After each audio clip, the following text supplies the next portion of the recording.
नमस्कार, जोहार, झारखंड देख रहे हैं आप और मैं हूं आप सबके साथ अनूप। बड़ी खबर में बात गिरिडीह की करेंगे, जहां बनियाडीह सीसीएल का इलाका पूरी तरह से अंदर ही अंदर खोखला हो चुका है।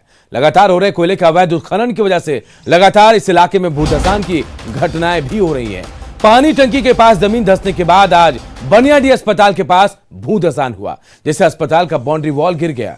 घटना के बाद कुछ देर बाद के लिए अस्पताल को कुछ देर के लिए यहां पर बंद कर दिया गया।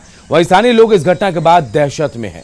जमीन खोखली होने से कभी भी किसी का भी घर जमीन में समा सकता है। अगर समय रहते इस पर ध्यान नहीं दिया गया तो आने वाले दिनों में इसके गंभीर नतीजे भी देखने को मिल सकते हैं।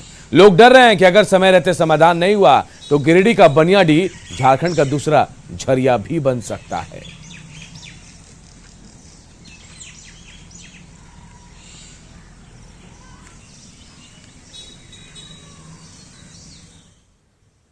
तो दो तस्वीरें हम आपको दिखा रहे हैं। इन तस्वीरों को देखिए, कैसे दो बार भूधसान हुआ, अस्पताल के पास भूधसान हुआ और अस्पताल की बाउंड्री वॉल गिर गई।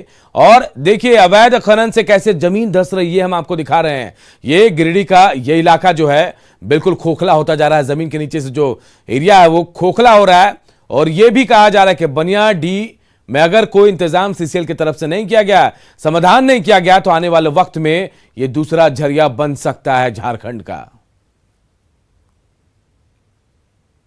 यहाँ बहुत कस के बारिश हो रहा था, जिसमें से हम लोग को रात को आवाज़ सुनाई पड़ा कि बहुत ज़ोर से कुछ गिरा। तो हम लोग आज सुबह आके देखे तो यहाँ ज़मीन जो है सो पूरी तरह से दब चुका था।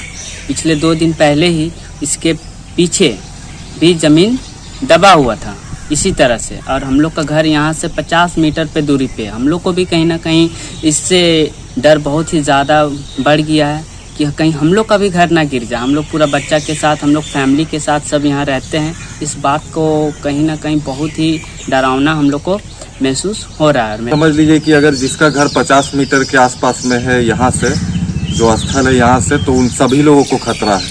आगे अगर 10 फीट भी अगर जमीन बैठेगा तो इतना समझ लीजिए कि छत और दीवार गिरना ही गिरना है। तो जिससे कि रात के समय में अगर होता है सोते वक्त में, तो बहुत बड़ा घटना हो सकता है, जान भी जा सकती है। और एजाज अहमद हमारे सहयोगी इस खबर पर हमारे साथ फोन लाइन पर जुड़े हैं। एजाज, 2 घटनाएं हो गई, पानी टंकी के पास जमीन धंसी और अब देखिए अस्पताल के पास जमीन धंसी है, बाउंड्री वॉल गिर गया। क्या ये सब कुछ सीसीएल की लापरवाही की वजह से हो रहा है? क्या सीसीएल के जो प्रबंधक हैं वो इस पर कोई कार्रवाई नहीं कर रहे हैं, कोई समाधान इसका नहीं निकाल पा रहे हैं? बिल्कुल, जिस तरह की ये घटना लगातार हो रही है और इसमें से भूधसान के मामले सामने आ रहे हैं। पिछले 2 दिन पहले ही पानी टंकी के पास भूधसान हुआ था, जिसे मामला रफा दफा करने की कोशिश किया गया था सीसीएल अधिकारियों के द्वारा, ताकि इसे मीडिया में ज्यादा कवरेज ना मिले। लेकिन उसके 2-3 दिन बाद ही, यानी आज, जो वहाँ के अस्पताल हैं, अस्पताल के नजदीक ही जमीन का एक बड़ा हिस्सा धंस गया है, भूधसान हुआ है, जिसमें से अस्पताल का जो वॉल है वो भी धंस गई है। लेकिन यहाँ पे जिस तरह से लगातार अवैध उत्खनन कोयले का हो रहा है, उससे देखा जाए तो जो सीसीएल बनियाडीह इलाका है वो अंदर ही अंदर बहुत ही खोखला हो चुका है, जिसके वजह से लगातार इस तरह की घटनाएं हो रही है। लेकिन जहां तक बात आती है सीसीएल अधिकारियों की, उसकी रिस्पॉन्सिबिलिटी की, तो ये लगातार ये बहुत दिनों से इस तरह की घटना हो रहा है। लेकिन कार्रवाई के नाम पर, कोल माफियाओं के खिलाफ कार्रवाई के नाम पर सिर्फ अभी तक खानापूर्ति किया गया है, जिसका परिणाम आज हम लोगों के सामने में है। बिल्कुल, अगर ऐसी लापरवाही सामने आ रही तो हम कह सकते हैं कि किसी हादसे का इंतजार कर रहे हैं सीसीएल प्रबंधन के लोग या फिर सीसीएल प्रबंधन, और उसके बाद शायद कार्रवाई होगी। लेकिन तस्वीरें हैरान करने वाली हैं। और अगर कार्रवाई नहीं हुई, समाधान नहीं निकला, तो जाहिर है जो गिरिडीह का बनियाडीह इलाका, ये दूसरा झरिया बन सकता है। बहुत बहुत शुक्रिया एजाज।